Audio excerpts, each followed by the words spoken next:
Hello friends, आप सभी का बहुत बहुत स्वागत है हमारे यूट्यूब चैनल श्वेता क्लासेस में। फ्रेंड्स, आज की क्लास में हम लोग गति के बारे में पढ़ने वाले हैं और आज हम लोग सेकेंड चैप्टर शुरू करने जा रहे हैं जिसका नाम भी है गति यानी मोशन। आज हम लोग इसमें पढ़ेंगे गति क्या है, गति के प्रकार कितने होते हैं। फर्स्ट टॉपिक है गति।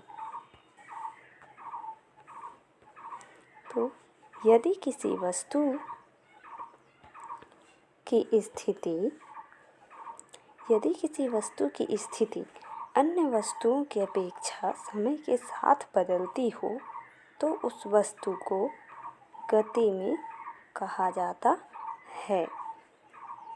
यानी यदि किसी वस्तु की स्थिति अन्य वस्तुओं की अपेक्षा समय के साथ बदलती हो तो वह स्थिति उस वस्तु की गति कहलाती है। जैसे चलती हुई गाड़ी, दौड़ता हुआ बालक इत्यादि। अब हम लोग देखेंगे गति के प्रकार यानी टाइप्स ऑफ मोशन। तो गति 4 प्रकार के होते हैं। फर्स्ट है रैखिक गति यानी लीनियर मोशन। सेकेंड वृत्तीय गति यानी सर्कुलर मोशन। नेक्स्ट है दोलनी गति यानी ऑसिलेटरी मोशन।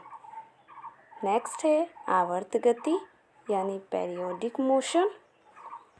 अब हम लोग सभी गतियों के बारे में अध्ययन करेंगे जिसमें फर्स्ट आता है रैखिक गति लीनियर मोशन। तो ये क्या है?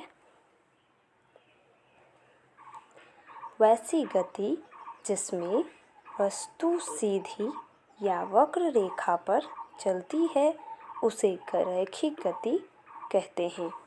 जैसे बंदूक से छोड़ी गई गोली या ढालों पर नीचे सरकता हुआ बालक आदि। नेक्स्ट है वृत्तीय गति सर्कुलर मोशन। वैसी गति जिसमें वस्तु वृत्त पर चलती है उसे वृत्तीय गति कहते हैं।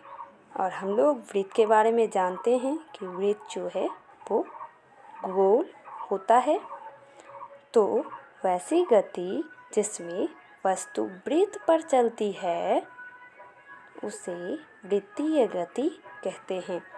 जैसे सूर्य के चारों ओर पृथ्वी की गति या पृथ्वी के चारों ओर चंद्रमा की गति।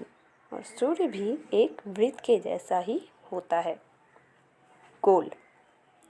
नेक्स्ट है दोलनी गति ऑसिलेटरी मोशन। वैसी गति जिसमें वस्तु एक निश्चित बिंदु के आगे पीछे या ऊपर नीचे चलती है उसे दोलनी गति कहते हैं। तो इसमें ध्यान देने वाली बात है कि दोलनी गति वह है जिसमें वस्तु एक निश्चित बिंदु के आगे पीछे या ऊपर नीचे चलती है तो वह गति दोलनी गति कहलाती है। जैसे में झूले की गति। सेकंड है दीवार घड़ी के पेंडुलम की गति। हम लोगों ने दीवार घड़ी तो देखा ही है जिसमें कि एक पेंडुलम होता है जो इस तरह से लटका हुआ रहता है और वो आगे पीछे या ऊपर नीचे करता रहता है। नेक्स्ट है आवर्त गति यानी पीरियोडिक मोशन। वैसी गति जिसमें वस्तु अपनी गति को समय के निश्चित अंतरालों पर दोहराती है उसे आवर्त गति कहते हैं। जैसे सिलाई मशीन की गति और झूले की गति। नेक्स्ट टॉपिक आता है विराम यानी रेस्ट।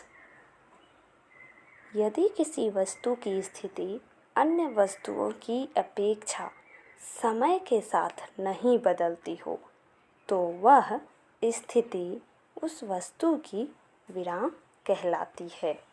जैसे कमरे की दीवार जो कभी चलती नहीं है, वो तो एक जगह ही स्थिर रहती है, इसीलिए उसे हम रेस्ट में कह सकते हैं। या पेड़ भी नहीं चलता है। नेक्स्ट है रुकी हुई गाड़ी आदि। तो आज की क्लास में इतना ही। मिलते हैं हम लोग नेक्स्ट क्लास में। तब तक के लिए आप सभी का बहुत बहुत धन्यवाद।